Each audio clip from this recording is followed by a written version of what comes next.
¿Qué tal? Mi nombre es Hernán Berni. Desde la Dirección de Educación Continua y la Unidad de Igualdad de Género de la Escuela Superior de Artes de Yucatán les damos la bienvenida a esta tercera parte de la serie sobre las pioneras del cine silente. En videos anteriores vimos cómo la primera persona en hacer cine de ficción fue Alice Guy, una directora, productora y guionista que tuvo una larga e importante carrera dentro del cine en Francia y en los Estados Unidos, haciendo películas de todos los géneros y explorando también todos los recursos técnicos durante casi 3 décadas.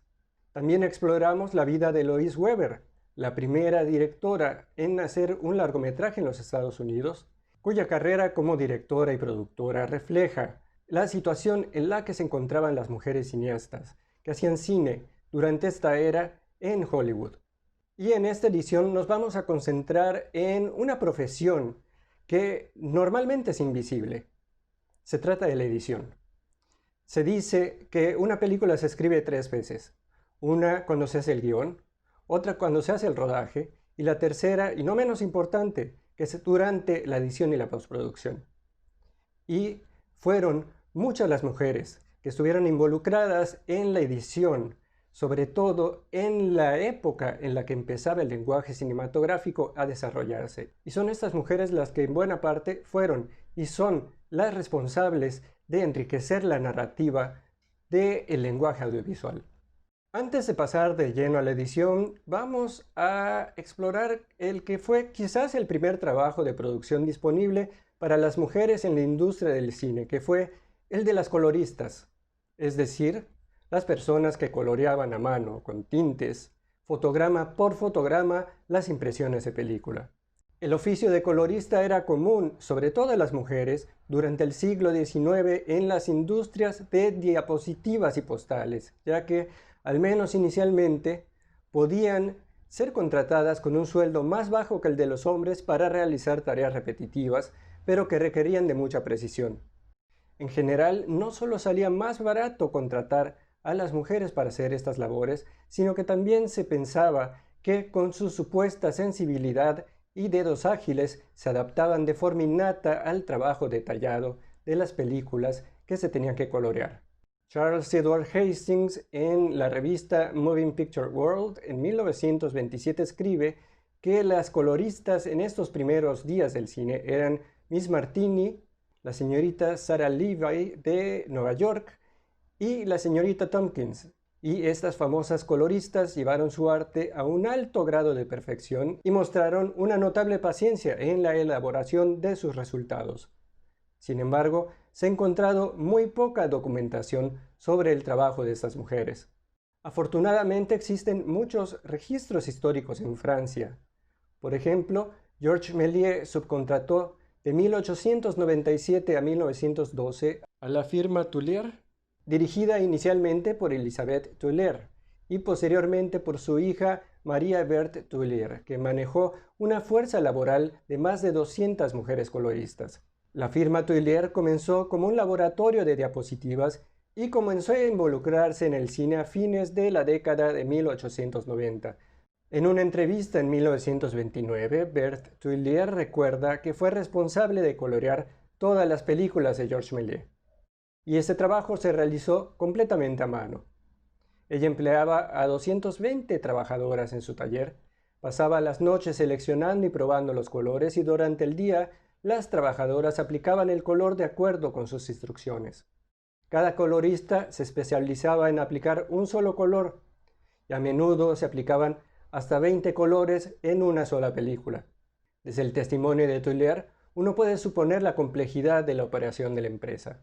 La firma Tullier estructuró su fuerza laboral en una línea de ensamblaje, dividiendo la mano de obra por matiz para aumentar la productividad.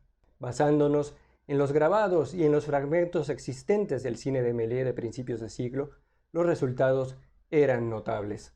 Méliès continuó usando la coloración a mano a principios del siglo XX. En contraste, a partir de 1903, la compañía Pathé hizo la transición del coloreado a mano a la creación de plantillas como parte de un proyecto más amplio para industrializar sus métodos de producción.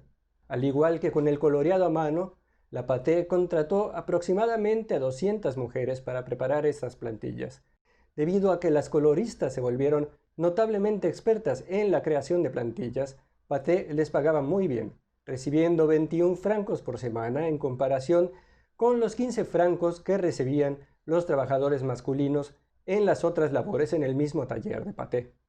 Por lo tanto, el estereotipo de que las mujeres están sintonizadas de manera innata con el color funcionó como ventaja económica para las coloristas de Pathé.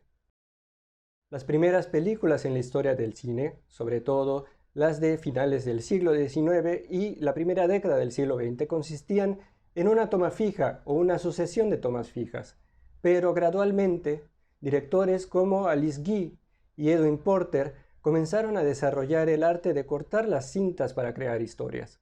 Quienes trabajaban ensamblando las películas eran llamados cortadores y mayormente fueron mujeres. En 1926, una publicación del Times de Los Ángeles informaba a sus lectores que una de las posiciones más importantes en la industria cinematográfica lo ocupaban casi en su totalidad las mujeres, cuyo trabajo consistía en reunir miles de pies de película para contar una historia interesante de la manera más directa. Ensamblar carretes y cortar negativos era un trabajo tedioso, que a menudo recaía en mujeres jóvenes de clase trabajadora. Sin embargo, de las filas de las que se unieron al empleo de cortadoras surgieron un puñado de mujeres que ayudarían a desarrollar las técnicas de edición que se convertirían en el sello distintivo del estilo visual de Hollywood. Los créditos cinematográficos del cine de esta época nos dicen muy poco sobre el papel que desempeñaban las mujeres en la edición, y lo que se tiene a la mano constantemente son fuentes que contrastan unas con otras. Para complicar aún más las cosas, el término editor se utilizó de manera inconsistente durante la era del cine silente.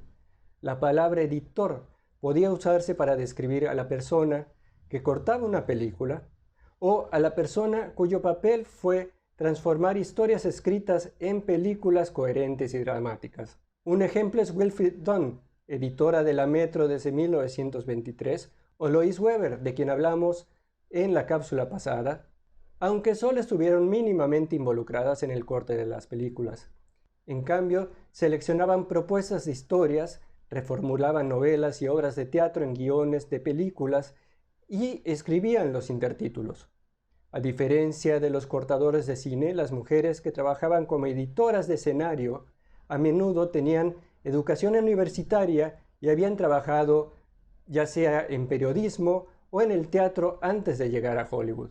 Sin embargo, eran las cortadoras de películas las que fungieron como editoras de cine en la definición contemporánea del término. Ellas seleccionaban el material filmado con las directoras y directores para ayudar a decidir qué se debía usar, dónde quedaría un corte y si se necesitaba filmar material adicional. A quien se le atribuye haber sido la primera cortadora en ser reconocida en los créditos de una película es a Hetty Gray Baker, bajo el nombre de H. G. Baker, en la cinta La hija de los dioses, de 1916. Una de las mejores fuentes de información sobre las cortadoras y editoras de la época del cine silente en Hollywood fue Margaret Wood, que comenzó su carrera como cortadora para D.W. Griffith en 1915 y se convirtió en la primera persona en recibir un crédito en pantalla por la edición tal y como la conocemos ahora. En 1919, cuando Griffith cierra su estudio en Los Ángeles y traslada sus instalaciones de producción a Nueva York, Booth fue contratada para cortar y ensamblar negativos en el estudio de Louis B. Mayer, donde trabajó exclusivamente con el director John Stahl. Ahí aprendió a utilizar los primeros planos como signos de puntuación dentro de una película. Booth también estaba convencida de que los directores de cine con talento usaban un ritmo distintivo en cada una de sus películas, y que era el trabajo del cortador encontrar este ritmo y sacarlo a la luz en la edición. A partir de 1923, con la película La Edad Peligrosa, Booth comienza a recibir créditos en pantalla por editar las películas de Stahl. En 1924, Louis Mayer se fusiona con la Metro-Goldwyn para convertirse en la Metro-Goldwyn-Mayer. Aunque en el estudio de Mayer, Booth había trabajado exclusivamente con John Stahl, La Metro-Goldwyn-Mayer tenía demasiadas películas en producción como para permitir que un director monopolizara a un cortador o cortadora. Booth comenzó a editar independientemente de Stahl. Cuando Stahl deja la Metro-Goldwyn-Mayer para irse al Universal, le pide a Booth que se uniera a él. Sin embargo, ella vio más oportunidades de trabajo en la Metro-Goldwyn-Mayer que permaneciendo bajo el ala de un solo director, y años después atribuiría la longevidad de su carrera a esta decisión. Por el contrario, la cortadora Anna Bouchens trabajó casi exclusivamente con Cecil B. DeMille, desde No podemos tener todo de 1918 hasta Los 10 mandamientos de 1956, mientras Booth se convirtió en una de las editoras más poderosas de Hollywood, nombrada por los miembros de la profesión como uno de los 10 mejores editores en la historia del medio. La carrera de Bouchens permanecería subordinada a la del extravagante director. La transición del sonido presentó un desafío particular para Booth y en general para las personas acostumbradas a trabajar con películas mudas. El cine silente le daba a los cortadores una gran flexibilidad para seleccionar y yuxtaponer material de archivo. Con la adición de una banda sonora, se pierde esa flexibilidad. Sin embargo, la principal preocupación para Margaret Booth fueron los nuevos expertos, los hombres del departamento de efectos del estudio que interferían con la edición en las primeras películas sonoras. A pesar de la necesidad percibida de hombres expertos para administrar la nueva tecnología de las películas, muchas de las primeras cintas sonoras fueron editadas por mujeres. Blanche Sewell editó la primera película sonora de la Metro-Goldwyn-Mayer. Barbara McLean editó la primera película sonora de la actriz y productora Mary Pickford, Coquette, en 1929. Varias de las mujeres que habían ayudado a desarrollar el arte de la edición de películas disfrutaron de posiciones destacadas en la industria cinematográfica en las décadas siguientes. Booth se convirtió en la jefa de edición de la Metro-Goldwyn-Mayer, supervisando el trabajo de todos los editores del estudio hasta 1969, y continuó trabajando por cuenta propia hasta mediados de la década de los 80. Aunque estas y otras mujeres continuarían desempeñando un papel importante en la configuración de las películas de Hollywood, los puestos de nivel inicial eran dados a los hombres con más frecuencia que a las mujeres, y sería cada vez más difícil para las mujeres llegar a las salas de edición de los estudios. Algo muy diferente pasó en el cine soviético, que aportó al lenguaje cinematográfico la teoría del montaje, en donde las editoras jugaron un papel fundamental en su desarrollo. La editora y directora Sfir Shub comenzó su carrera en el teatro ruso y participó en el grupo artístico de vanguardia Octubre, considerado como el último colectivo constructivista. En 1922, poco después de entrar a Goskino, la principal compañía cinematográfica estatal, fue inesperadamente ascendida a jefa de la división de montaje junto con otra mujer, Tatiana Levington. Parte de su función era eliminar partes políticamente incorrectas de las películas para hacerlas adecuadas al público soviético. Después de adquirir experiencia reeditando producciones prerevolucionarias extranjeras, Shub se convirtió, en gran medida por iniciativa propia, en una pionera del nuevo subgénero documental soviético, la película recopilatoria. Su primer logro dentro de este género fue La caída del Imperio Romanov, de 1927, que es parte de una trilogía que celebraba el ascenso al poder del partido bolchevique. La película combinaba viejos noticieros, cine de aficionados y filmaciones realizadas por cineastas oficiales a la familia imperial, recuperadas de bodegas, bóvedas y armarios de camarógrafos en tiempos de guerra. Su método, un estudio minucioso de elementos formales, mezclando tomas que no tenían una relación causal o temporal estricta para hacer un punto político preciso, abonó a la teoría del montaje de Lev Kuleshov. Otra editora de cine, también directora, escritora y archivista fue Elisaveta Svilova, que fuera una fuerza intelectual y creativa en los primeros montajes soviéticos. Ella es mejor conocida por sus extensas colaboraciones con su esposo, Dziga Vertov. Su carrera, que se extendió mucho más allá de sus colaboraciones con su esposo, avanzó significativamente los principios del montaje cinematográfico. Svilova comenzó a trabajar en la industria del cine a los 12 años, aprendiendo en un laboratorio de cine donde limpiaba, clasificaba y seleccionaba películas y negativos. En Goskino, la empresa centralizada de producción y distribución estatal, dirigió el taller de edición a partir de 1922. En 1919, Elisaveta Svilova conoce a Dziga Vertov, que trabajaba como documentalista en los noticiarios de la Goskino. A través de las colaboraciones de Vertov y Svilova, el noticiero se convirtió en un elemento importante de la teoría y práctica del montaje vanguardista. Svilova asumió un papel como líder en el grupo Kinoki de Vertov, que abogaba por un cine documental que capturara la realidad de la vida cotidiana en la naciente Unión Soviética.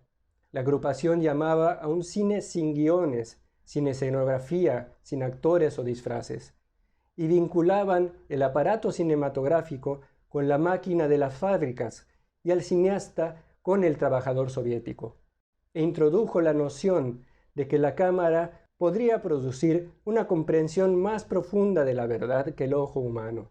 Sin duda la película más célebre de Dziga Vertov y de Elisaveta Svilova fue El hombre de la cámara, de 1929.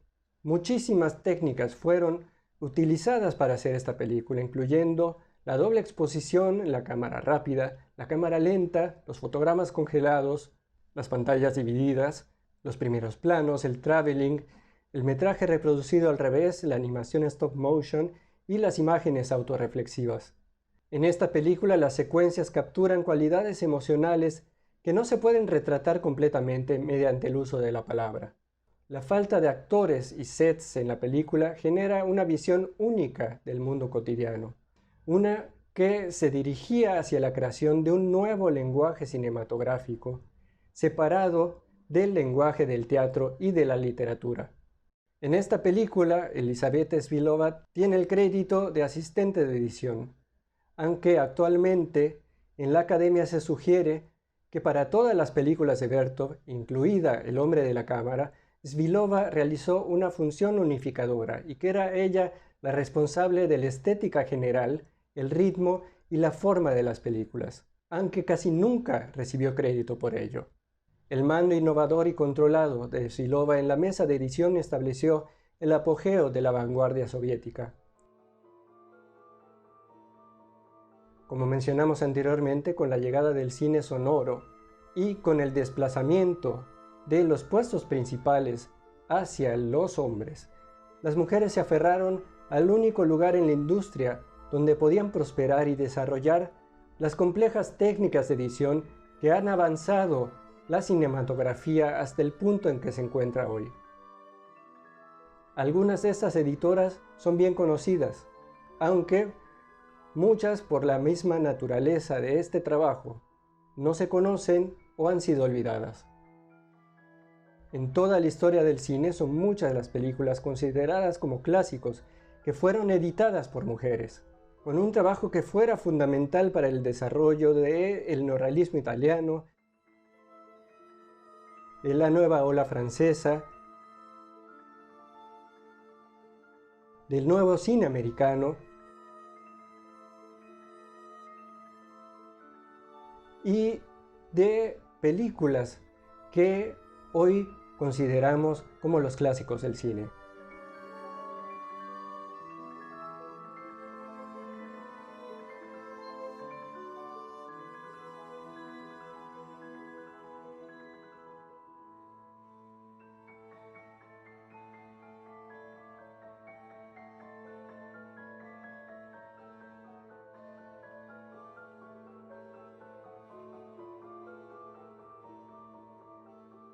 Y así terminamos este episodio sobre las pioneras del cine silente. Desde la Dirección de Educación Continua y la Unidad de Igualdad de Género de la Escuela Superior de Artes de Yucatán, les agradecemos habernos acompañado en esta cápsula. Muchísimas gracias. Juntos transformemos Yucatán, Gobierno del Estado.